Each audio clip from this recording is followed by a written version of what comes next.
നിങ്ങൾ ഒരു ധനികനാണ് എങ്കിൽ മക്കയിലെ കച്ചവടക്കാരനും ബഹ്റൈനിലെ സമ്പത്തിൻ്റെ യജമാനനുമായിരുന്ന മുഹമ്മദിൽ നിങ്ങൾക്ക് മാതൃകയുണ്ട്. നിങ്ങൾ ദരിദ്രനാണോ എങ്കിൽ ഷഅബു അബി ത്വാലിബിലെ തടവുപുള്ളിയിലും മദീന അഭയാർത്ഥിയിലും അതുണ്ട്. നിങ്ങളൊരു ചക്രവർത്തിയാണോ? അറേബ്യയുടെ ഭരണാധികാരിയായി വാണ മുഹമ്മദിനെ വീക്ഷിക്കുക. നിങ്ങളൊരടിമയാണോ? മക്കയിലെ ഖുറൈശികളുടെ മർദ്ദന പീഡനങ്ങൾ ഏറ്റുവാങ്ങിയ ആ മനുഷ്യനെ ശ്രദ്ധിക്കുക. നിങ്ങളൊരു ജേതാവാണോ? നിങ്ങൾ ജയിച്ച ഒരാളാണോ? ബദറിലെയും ഹുനൈനിലെയും വിജയിയെ നോക്കുക.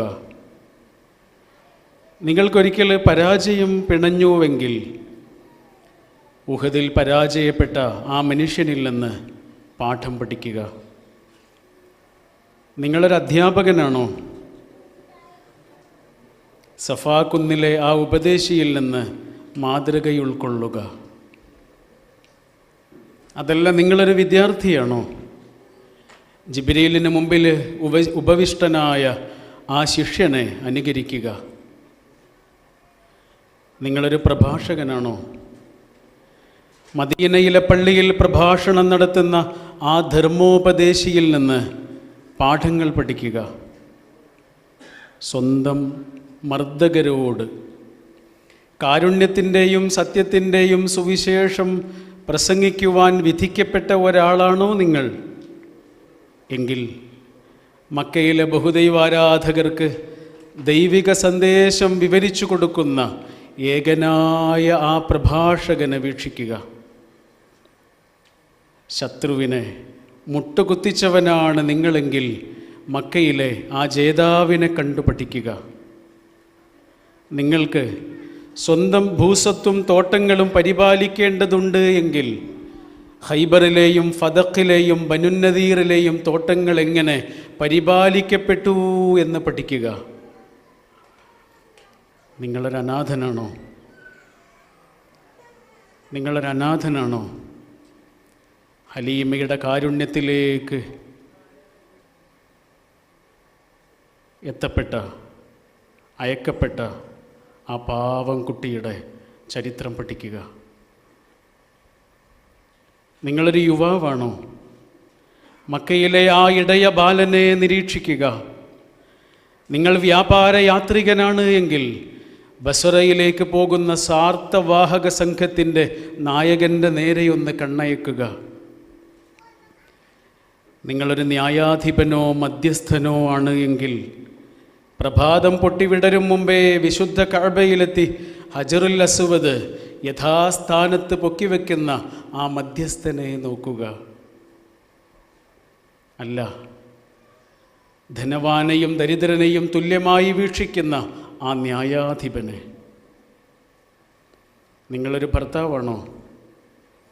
ഖദീജയുടെയും ആയിഷയുടെയും ഭർത്താവായിരുന്ന മനുഷ്യൻ്റെ പെരുമാറ്റ രീതികൾ എങ്ങനെയായിരുന്നു എന്ന് പഠിക്കുക. അതല്ല, നിങ്ങളൊരു പിതാവാണോ? ഫാത്തിമയുടെ പിതാവും ഹസൻ ഹുസൈൻമാരുടെ പിതാമഹനുമായിരുന്നയാളുടെ ജീവിത കഥയിലൂടെ കണ്ണോടിക്കുക. ചുരുക്കത്തിൽ നിങ്ങൾ ആരാകട്ടെ, എന്താവട്ടെ, ആ മഹാജീവിതത്തിൽ നിങ്ങൾക്ക് പാഠമുണ്ട്. സല്ലല്ലാഹു അലൈഹി വസല്ലം.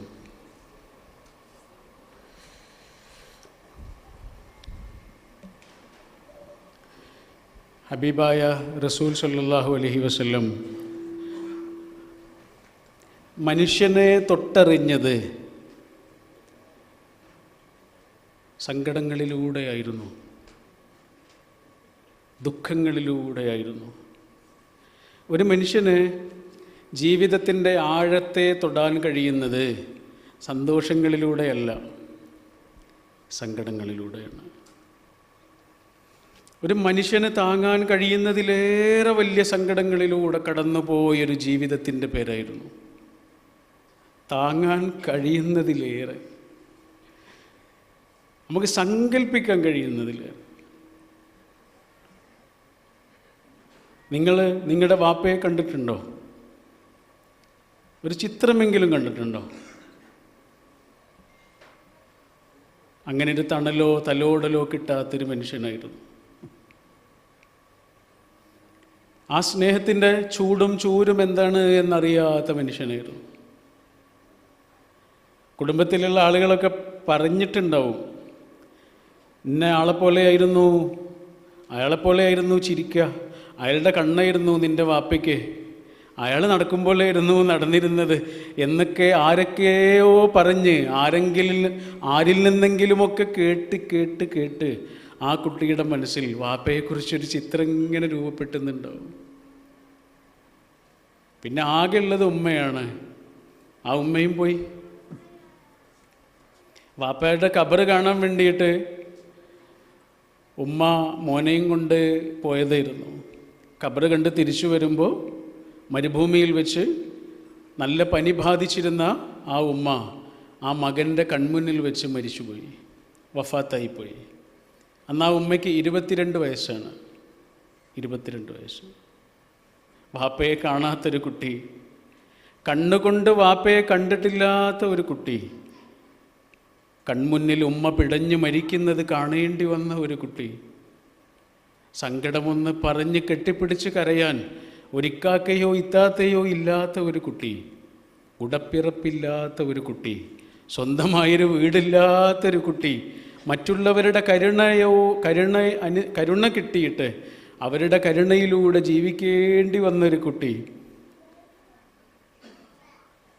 സങ്കല്പിക്കാൻ കഴിയാത്ത സങ്കടങ്ങളിലൂടെ കടന്നുപോയ ജീവിതത്തിൻ്റെ ആരംഭമായിരുന്നു. കുറേ കാലം കഴിഞ്ഞിട്ടല്ല, ജീവിതത്തിൻ്റെ ആരംഭത്തിൽ തന്നെ സങ്കടങ്ങളാണ്. ഒരു പുളിങ്കുരു നല്ല നനവുള്ള സ്ഥലത്ത് വെറുതെ കൊണ്ടുപോയിട്ട് ഇങ്ങനെ വെച്ചിട്ട് ഒന്ന് മണ്ണ് അതിൻ്റെ മുകളിൽ ഇങ്ങനെ പാകിയാൽ മതി, പെട്ടെന്ന് തെളിർത്ത് വരും. അങ്ങനെ തെളിർത്ത് വരാൻ തുടങ്ങുന്ന ആ നിമിഷത്തിൽ തന്നെ ആ ചെറിയ ചെടിയിൽ ഒരു മുട്ടുസൂചി കൊണ്ടൊന്ന് കുത്തി നോക്കൊണ്ടു, എന്താ സംഭവിക്കുക? ആ മുറിവില്ലേ, അതിൻ്റെ പാട് അത് പുളിമരമായാലും ബാക്കിയുണ്ടാവും.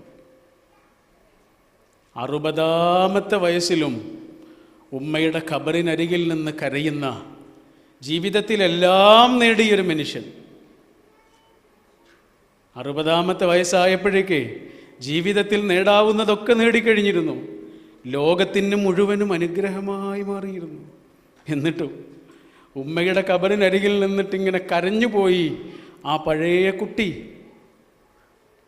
കാരണം കുട്ടിക്കാലത്ത് അവന് കിട്ടിയ ആ മുറിവിൻ്റെ പാട് അതേപോലെ അവിടെ കിടക്കുന്നുണ്ടായിരുന്നു. എന്തിനാ സങ്കടങ്ങൾ ഇങ്ങനെ കൊടുത്തത്? സ്വന്തം നാട്ടിൽ നിന്ന് തിരസ്കരിക്കപ്പെടേണ്ടി വന്നൊരു മനുഷ്യനാണോ നിങ്ങൾ? ആണോ? ആ മനുഷ്യനെ തിരസ്കരിക്കപ്പെടേണ്ടി വന്നിട്ടുണ്ട്. വിശ്വസ്തനെന്ന് മുഴുവൻ ആളുകളും വിളിച്ചിരുന്നു. എന്നിട്ടും അതേ ആളുകൾ തന്നെ കല്ലെറിഞ്ഞ് ഓടിച്ചു, ആക്ഷേപിച്ചു, ഭ്രാന്തനെന്ന് വിളിച്ചു. എന്തൊക്കെയാണ് വിളിച്ചു പറയുന്നത് എന്ന് ചോദിച്ചു. പ്രവാചക തിരുമേനി വിചാരിച്ചത് എന്താണെന്നറിയോ? റസൂലുള്ള എന്തെങ്കിലും പറഞ്ഞാൽ അവരൊക്കെ വിശ്വസിക്കും എന്നാണ്. അത്രയും റസൂലിന് ആത്മവിശ്വാസമായിരുന്നു. കാരണം എൻ്റെ ജനതയ്ക്ക് എന്നെ അത്രയും ഇഷ്ടമല്ലേ, അവരെന്നെ അല്ലമീൻ എന്നല്ലേ വിളിക്കുന്നത്, ഞാൻ പറഞ്ഞാൽ അവർ കേൾക്കും. ഇതായിരുന്നു നബി വിചാരിച്ചതേ. പക്ഷെ അവർ കേട്ടില്ല. അപ്പം ഉണ്ടാവുന്ന സങ്കടത്തിലായിരിക്കും. നമ്മളെ വിശ്വസിക്കുമെന്ന് വിചാരിച്ച ആളുകൾ നമ്മളെ ഒന്ന് തള്ളിപ്പറഞ്ഞ് നോക്കണം, തകർന്നു പോകും. വേറെ ഏതിൻ്റെ മുന്നിലും മനുഷ്യൻ തകരൂല. പക്ഷെ നമ്മുടെ കൂടെ നിൽക്കുമെന്ന് വിചാരിച്ച ഒരാളെങ്കിലും നമ്മളെ ഒന്ന് തള്ളിപ്പറഞ്ഞു നോക്കണം, നമ്മൾ തകർന്നു. ഫലഅല്ലക ബാഖിഉൻ നഫ്സക അലാ ആഥാരിഹിം ഇല്ലം യുഅ്മിനൂ ബിഹാദൽ ഹദീഥി അസഫ. പ്രവാചകരെ, നിങ്ങൾ പറഞ്ഞത് അവർ വിശ്വസിക്കുന്നില്ല എന്ന് അറിയുമ്പോൾ നിങ്ങൾ ആത്മഹത്യ ചെയ്യാൻ ആഗ്രഹിക്കും പ്രവാചകർ, മരിച്ചു പോകാൻ ആഗ്രഹിക്കും പ്രവാചകരെ. ഫലഅല്ലക ബാഖിഉൻ നഫ്സക അലാ അഥരിഹിം ഇല്ലം യുഅ്മിനു ബിഹാദൽ ഹദീസി അസഫ്.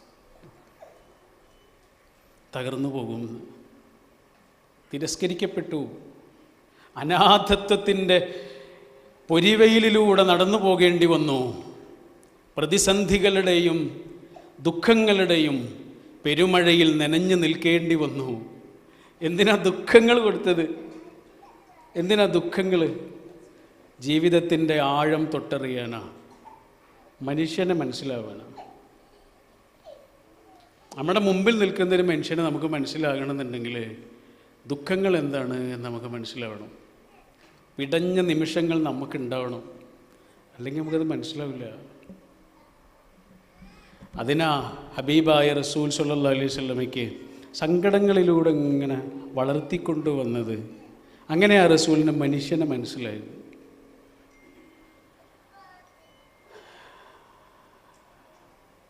സൗമ്യതയായിരുന്നു പ്രവാചക തിരുമേനിയുടെ ജീവിതത്തെയും സംസാരത്തെയും സമ്പർക്കങ്ങളെയും പ്രബോധന പ്രവർത്തനങ്ങളെയും ഒക്കെ ഭംഗിയുള്ളതാക്കി മാറ്റിയത് സൗമ്യതയായിരുന്നു, റിഫ്ഖ്. അങ്ങനെ പ്രവാചക തിരുമേനിയുടെ ഒരു വചനം തന്നെയുണ്ട്, ഏത് കാര്യങ്ങളെയും ഭംഗിയുള്ളതാക്കുന്നത് എന്താണ്? സൗമ്യതയാണ്. ഇല്ലസാനഹു, അങ്ങനെ പറഞ്ഞ സൗമ്യത കടന്നു വരുമ്പോൾ എന്തൊരു കാര്യവും ഭംഗിയുള്ളതാവും. സൗമ്യത ഇല്ലാതായല്ലോ ഇല്ലാഷാനഹു, അതിനെ കേടുവരുത്തും. എവിടെയാണോ ഒരാൾക്ക് സൗമ്യത നഷ്ടപ്പെടുന്നത്, അയാളുടെ സംസാരം, അയാളുടെ സമ്പർക്കങ്ങൾ, അയാളുടെ സൗഹൃദങ്ങൾ, അയാളുടെ കുടുംബജീവിതം, അയാളുടെ ബന്ധങ്ങൾ, അതിലൊക്കെ അതിൻ്റെ കുഴപ്പങ്ങൾ കാണാൻ കഴിയും. റസൂലിങ്ങനെ പരുവപ്പെട്ട സൗമ്യതയുടെ ഒരു അടയാളം ആയിരുന്നു. അതുകൊണ്ടാണ് നിങ്ങൾ കേട്ടിരിക്കുമല്ലോ ആ സംഭവം. ബദർ യുദ്ധം നടക്കുന്ന സമയമാണ്. എല്ലാ ആളുകളും ഇങ്ങനെ അണിയണിയായി നിൽക്കാൻ വേണ്ടി റസൂൽ ആജ്ഞാപിച്ചു. സൈന്യാധിപനാണ്, സർവ്വസേനാധിപനാണ്. എല്ലാ ആളുകളും ആ നിമിഷം അതനുസരിക്കണം. നേതാവിനെ അനുസരിക്കുമ്പോഴേ യുദ്ധം ജയിക്കുള്ളൂ. അതുകൊണ്ട് എല്ലാവരും നിമിഷ നേരങ്ങൾ കൊണ്ട് ഇങ്ങനെ അണിയണിയായി നിന്നു. റസൂൽ അവരുടെ ആ സൊഫൊക്കെ ഒന്നിങ്ങനെ പരിശോധിക്കാൻ വേണ്ടിയിട്ട് അതിലൂടെ ഇങ്ങനെ നടക്കുകയാണ്. ഒരു വടിയുണ്ട് കയ്യിൽ. ആ വടി കൊണ്ട് ഇങ്ങനെ അവരെ ശരിക്ക് ഇങ്ങനെ നിൽക്കാൻ വേണ്ടി പറഞ്ഞിട്ട് ഇങ്ങനെ നടന്നു പോകുമ്പോഴാണ് ഒരു സഹാബി പെട്ടെന്ന് റസൂൽ തിരുമേനിയോട് ഒരു ചോദ്യം. പറഞ്ഞാൽ പോരെ, എന്തിനാ അടിക്കുന്നതെന്ന് വെച്ചു. പറഞ്ഞാൽ പോരെ റസൂലെ, അടിക്കണോ?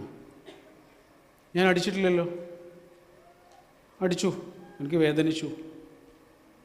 വേദനിച്ചോ? ശരിക്കും വേദനിച്ചോ? വേദനിച്ചു. ആ വടി അദ്ദേഹത്തിൻ്റെ കയ്യിലേക്ക് കൊടുത്ത്. സവാദ് എന്നായിരുന്നു ആ സഹാബിയുടെ പേര്. തിരിച്ചടിക്കൂ. സവാദ് ആ വടി ഇങ്ങനെ കയ്യിൽ വാങ്ങിയിട്ട് റസൂലുള്ളാഹി ഇങ്ങനെ നോക്കി. എന്നിട്ട് പറഞ്ഞ്, എനിക്ക് ഇങ്ങനെ അടിച്ചാൽ പോരാ, ആ കുപ്പായം ഒന്നിങ്ങനെ പൊക്കിത്തരണം, വയറ്റത്തടിക്കണം. സഹാബികളൊക്കെ ഇങ്ങനെ ദേഷ്യപ്പെട്ട് നിൽക്കുകയാണ് ഈ വർത്തമാനം കേട്ടിട്ടേ. ആർക്കും അത് ഇഷ്ടപ്പെട്ടില്ല. റസൂലിനോടാണ് മറുവാക്ക് പറയുന്നത്. ആ മറുവാക്ക് വേറെ ആർക്കും ഇഷ്ടപ്പെട്ടില്ല. അവരൊക്കെ അദ്ദേഹത്തോട് ഇങ്ങനെ അത്ര സുഖകരമല്ലാത്ത, സമാധാനമില്ലാത്തൊരു നോട്ടം എല്ലാവരും അദ്ദേഹത്തെ ഇങ്ങനെ നോക്കുന്നുണ്ട്. റസൂൽ എല്ലാവരോടും ഇങ്ങനെ അടങ്ങി നിൽക്കാൻ പറഞ്ഞു. എന്നിട്ട് എന്താ ചെയ്തതെന്നറിയോ? ആ മേൽക്കുപ്പായ ഇങ്ങനെ പൊക്കി കൊടുത്തു.